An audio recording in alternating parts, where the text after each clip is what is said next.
Okay, let's start today's class. Welcome to everyone. In today's class, I would like to tell about persons. आज हम first person, second person और third person की बात करते हैं. The person who speaks is known as a first person. I mean to speaker.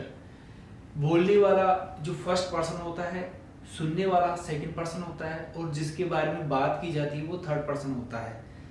As you know very well, I and we first person के रूप में जाने जाते हैं. यू है जो सेकंड पर्सन के रूप में जाना जाता है. ही, सी, इट और दे ये थर्ड पर्सन के रूप में जाने जाते हैं. तो सिंपल तरीके से आज हम इनके कुछ वाक्य बनाएंगे और समझेंगे. तो आज हम बात करते हैं सबसे पहले फर्स्ट पर्सन की. अब फर्स्ट पर्सन क्या है? फर्स्ट पर्सन आता है आई और वी. आई और वी आता है फर्स्ट पर्सन के अंदर. आई मीन्स होता है मैं, मतलब मैं कहो या आप सेंटेंस के अकॉर्डिंग उसका हिंदी अर्थ आता है. आई मीन्स होता है मैं. जैसे आई प्ले क्रिकेट, मैं क्रिकेट खेलता हूँ. आई राइट ए लेटर, मैं एक पत्र लिखता हूँ. आई डांस इन पार्टी, मैं पार्टी में नाचता हूँ. आई लाइक यू, मैं आपको पसंद करता हूँ. आई डिसलाइक यू, मैं आपको नापसंद करता हूँ. तो आई से मतलब जो वर्ब से पहले आता है, the word which comes before verb is known as subject. और आई यहाँ पर सब्जेक्ट के रूप में यूज हो रहा है, मतलब डूअर है, मतलब एजेंट है. आप उसको इस तरह भी कह सकते हैं. तो आई सेव मनी, मैं पैसे बचाता हूं. आप इस तरह इसको यूज कर सकते हैं. आई मीन्स होता है मैं. तो सिंपल तरीके से हम बात करते हैं. आई के बाद में आप सिंपल तरीके से बात करें माई, ये तो सब्जेक्ट के रूप में यूज हुआ. ये जो माई वर्ड है ये नाउन के साथ यूज होता है. आप यदि सेंटेंस बनाओ जैसे माई इज गुड, मैं अच्छा हूं. My is a computer, this is wrong sentence. So you should say, आपको कहना चाहिए माई कार इज ब्यूटीफुल, मेरी कार सुंदर है. My father is an intelligent man. तो आप इस तरह सेंटेंस बना सकते हैं. My room is totally cleaned, मेरा कमरा पूरी तरह साफ है. तो आप इस तरह सेंटेंस बना सकते हैं. माई के साथ आपको नाउन जोड़ना पड़ेगा, माई प्लस नाउन. जैसे my pen, my mobile, my computer, my any kind of thing you can add here. मतलब आप यहाँ पर नाउन को ऐड कर सकते हैं. माई के साथ बड़े सेंटेंस बना सकते हैं जैसे my beautiful car, my single beautiful car.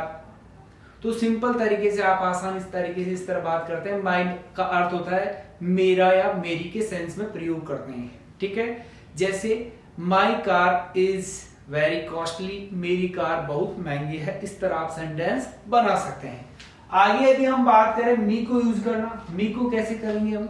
ये वर्ब के बाद यूज होता है. जैसे आप कहें यू नो मी, आप मुझे जानते हैं. तो नो के बाद में अपने जोड़ा मी, तो ये ऑब्जेक्ट के रूप में यूज हुआ. तो आप मी का हिंदी अर्थ होता है मुझे. मी का हिंदी अर्थ क्या होता है? मुझे. जैसे ही नोज मी, वह मुझे जानता है. तो आप इस तरह यूज कर सकते हैं. जैसे Radha will come to ask me, Radha मुझसे पूछने के लिए आएगी. तो आप मी वर्ड को इस तरह यूज कर सकते हैं. You will ask me A question, तुम मुझे एक प्रश्न पूछोगे. तो आप उस तरह इस तरह यूज कर सकते हैं. आसानी से हमने बात की. माई सेल्फ मतलब होता है मैं स्वयं. जैसे I do my work myself. ठीक है. तो माई सेल्फ जैसे I write a letter myself, मैं स्वयं एक पत्र लिखता हूं. I dance in party myself, मैं स्वयं पार्टी में नाचता हूं. तो आप इस तरह सेंटेंस बना सकते हैं. माई सेल्फ, माई सेल्फ मतलब होता है हिंदी अर्थ क्या आएगा? माई सेल्फ का हिंदी मीनिंग आता है मैं स्वयं. यानी आप स्वयं कोई भी कार्य करते हैं तो उस सेंस में इस वर्ड को यूज कर सकते हैं. जैसे आई भी यूज कर लिया आपने, आई डू माई वर्क, माई भी यूज कर लिया, वर्क मेरा काम, माई सेल्फ मैं स्वयं मेरा काम करता हूं. ठीक है. तो इस तरह आप इसको यूज किया सब्जेक्ट के रूप में, इसको यूज किया. ये आप इसे पजेसिव प्रोनाउन ही बोल सकते हैं, इसको इम्पर्सनल प्रोनाउन बोल सकते हैं. ये भी इम्पर्सनल के अंदर आ जाएगा और ये रिफ्लेक्सिव प्रोनाउन के अंदर आ जाएगा. तो आप इस तरह डिस्कस कर सकते हैं. Next thing is that we.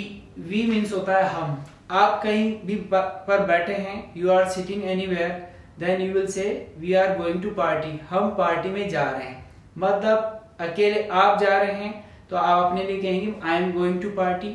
और हम सब जा रहे हैं तो आप उस सेंस में क्या कहेंगे? We are going to party, हम पार्टी में जा रहे हैं. We are going to make him understand, हम उसे समझाने जा रहे हैं। We are going to ask him a question, हम उससे एक प्रश्न पूछने जा रहे हैं। आप उस तरह सेंटेंस बना सकते हैं।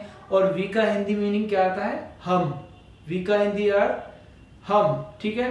We are taking an a decision, हम डिसीजन ले रहे हैं। We are asking a question, we are telling truth, हम सच बता रहे हैं। We are going to college, हम कॉलेज जा रहे हैं। वी आर सीटिंग स्ट्रेट, हम सीधे बैठे हैं। तो आप उस सेंस में इसको यूज कर सकते हैं। वी के बाद में आता है आवर, मतलब पॉजिटिव, ये भी नाउन के साथ यूज करते हैं इसे।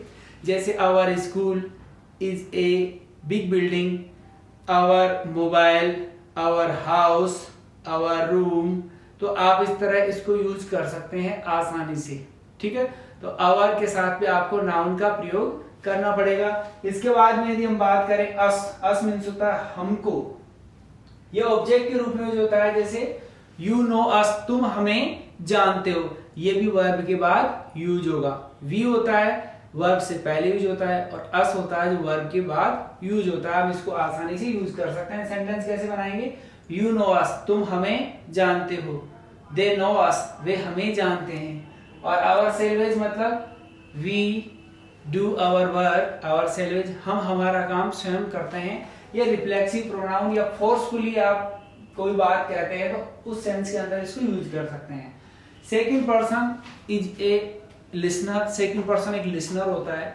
और यू को हम सेकंड पर्सन कहते हैं। जैसे यू मीन्स होता है आप, तुम, तुम्हें, तू, आप कुछ भी बोल सकते हैं इसको, ठीक है। आई मीन टू से इन वर्ड्स के अकॉर्डिंग हम उनको कहते हैं you are a great person, आप एक महान व्यक्ति हैं। तो वर्ब से पहले आप यू को यूज करेंगे। You are an intelligent student, आप एक ईमानदार, आई मीन टू होशियार या ऑनेस्ट आप इसको कह सकते हैं। You are an honest student, उस सेंस के अंदर आप यूज कर सकते हैं उसको आसानी से। योर यदि आप कहेंगे तो आप इसको अकेला यूज नहीं करेंगे, नाउन के साथ यूज करेंगे।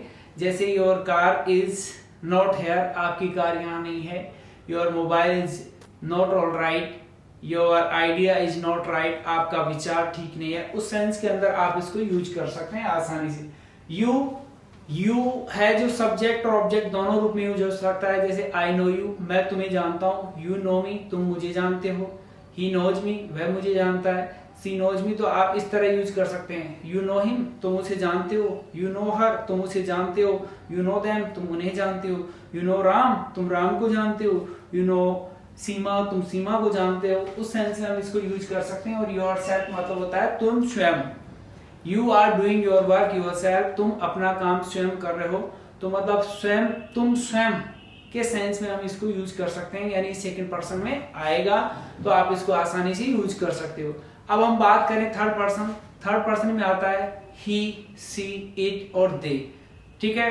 तो ही मेल के लिए होता है, सी फीमेल के लिए होता है, और इट का प्रयोग हम समय के लिए, वस्तुओं के लिए, जानवर के लिए और भवन के लिए, किसी भी संस्था के लिए।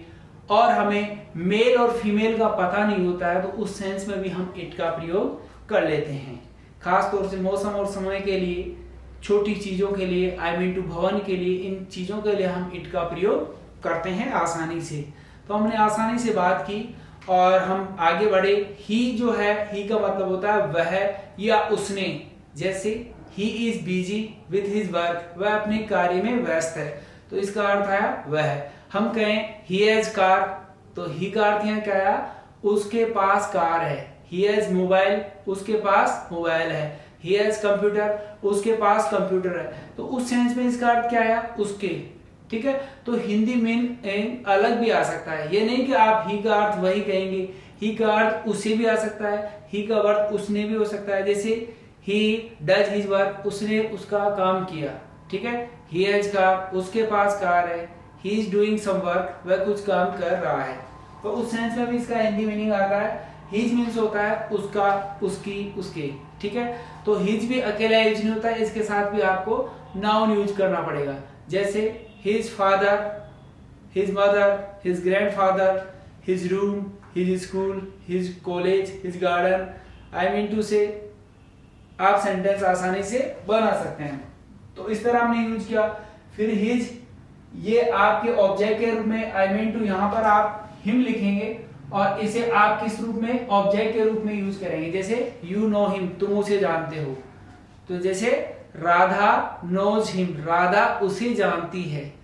ठीक है, तो हिमसेल्फ को यदि आप यूज करेंगे तो हिमसेल्फ को कैसे यूज करेंगे आप, हिमसेल्फ को यूज करेंगे जैसे he does his work himself, वह अपना काम स्वयं करता है, वह अपना काम स्वयं करता है। उस सेंस में हिमसेल्फ मतलब वह स्वयं के सेंस में आप इसको यूज कर सकते हैं।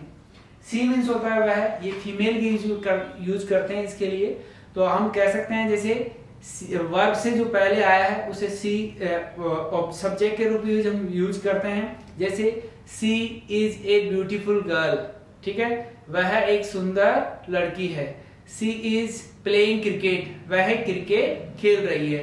सी is happy with his life, वह अपने जीवन से खुश है। तो आपने वर्ब को यूज करते हुए सी को यूज किया। सी इज हेल्पिंग अदर्स, वह दूसरों की सहायता कर रही है। सी इज डूइंग वर्क, वह कार्य कर रही है। She is doing preparation of exams, वह एग्जाम्स की तैयारी कर रही है। सी इज टेलिंग ट्रूथ, वह सच बता रही है। सी इज कुकिंग फूड, वह खाना पका रही है। तो आप उस सेंस में सी वर्ड को यूज कर सकते हैं वर्ब से पहले। सी से बना हर, तो आप हर को कैसे यूज करेंगे, जैसे यू नो हर, तुम उसे जानते हो। आई नो हर, मैं उसे जानता हूं। और इस तरह आपने, यदि आप इसको आसानी से नाउन के साथ यूज करेंगे तो नाउन के साथ यूज करने के लिए कैसे यूज करेंगे, जैसे हर फादर, उसके पिताजी। हर मोबाइल, उसका मोबाइल। हर इंस्टीट्यूट, उसका इंस्टीट्यूट। हर आइडिया, उसका विचार। हर आइडिया इज ग्रेट, उसका विचार अच्छा है, महान है। उसी तरह आप हर को भी किस तरह यूज करेंगे, ऑब्जेक्ट के रूप में। जैसे यू नो हर, तुम उसे जानते हो। आई नो हर, मैं उसे जानता हूं। हर सेल्फ को कैसे यूज करेंगे, जैसे he does her work her self, वह अपना काम स्वयं करती है। मतलब हर सेल्फ मतलब होता है वह स्वयं, फीमेल के लिए आप इसको यूज करते हैं। इट का प्रयोग देखो, इट का हिंदी अर्थ हम कह सकते हैं, यह आता है इसका हिंदी अर्थ। जैसे इट्स 9 o'clock, 9 बजे हैं। इट्स रेनिंग, वर्षा हो रही है। इट्स कोल्ड, ठंड है। तो आप समय और मौसम के लिए आपने यूज किया इसको। स्कूल की जैसे हम कहें it is a big building, यह एक बड़ा भवन है। जैसे it is a kind animal, यह एक दयालु जानवर है। It is a nice thing, यह एक अच्छी चीज है। तो आप उस सेंस में इसको यूज करते हैं। इट्स को यदि हम ऑब्जेक्ट के रूप में यूज करें तो कैसे, जैसे it's leg are very long, इसकी टांगे बहुत लंबी है। तो आप इसको नाउन के साथ यूज करेंगे। नेक्स्ट इट, दोनों सेम है, ये सब्जेक्ट और ऑब्जेक्ट दोनों रूप में यूज होता है। जैसे आई नो इट, मैं ये जानता हूं। I knew it, new second form हो गई, मैं ये जानता था। आई विल नो इट, मैं इसे जान जाऊंगा। तो इट का प्रयोग इसे और यह दोनों के सेंस में आप इसे यूज कर सकते हैं। इटसेल्फ, इटसेल्फ मतलब यह स्वयं। Itself will give you answer, मतलब यह स्वयं आपको उत्तर देगी। तो सिंपल तरीके से आप आसानी से बात कर सकते हैं। और next thing is that they, there, them और देमसेल्व्स की यदि बात करें, ग्रुप ऑफ पर्सन के लिए आपको कहना हो तो आप दे का अर्थ होता है वे। वे मीन्स होता है आई मीन टू, वे कह सकते हो, उन्हें कह सकते हो, उन्होंने कह सकते हो। जैसे दे आर बिजी, वे व्यस्त हैं। दे आर डूइंग समथिंग, वे कुछ कर रहे हैं। They are taking decision, they are talking, they are working, they are singing, they are dancing, they are teaching, they are reading, they are writing, वे लिख रहे हैं, पढ़ रहे हैं, सुन रहे हैं, जान रहे हैं, देख रहे हैं। उस सेंस में आप इसको यूज कर सकते हैं। वही दियर के साथ आप नाउन यूज करेंगे। Their idea, their family, their neighbour, their house, their field, their any kind of idea, then you can say.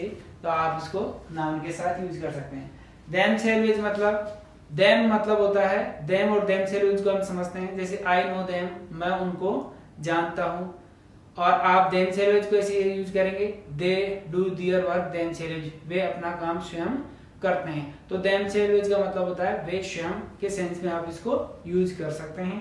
तो सिंपल तरीके से आप बात कर सकते हैं। It's very easy, it is matter of practice, ये अभ्यास का मामला है।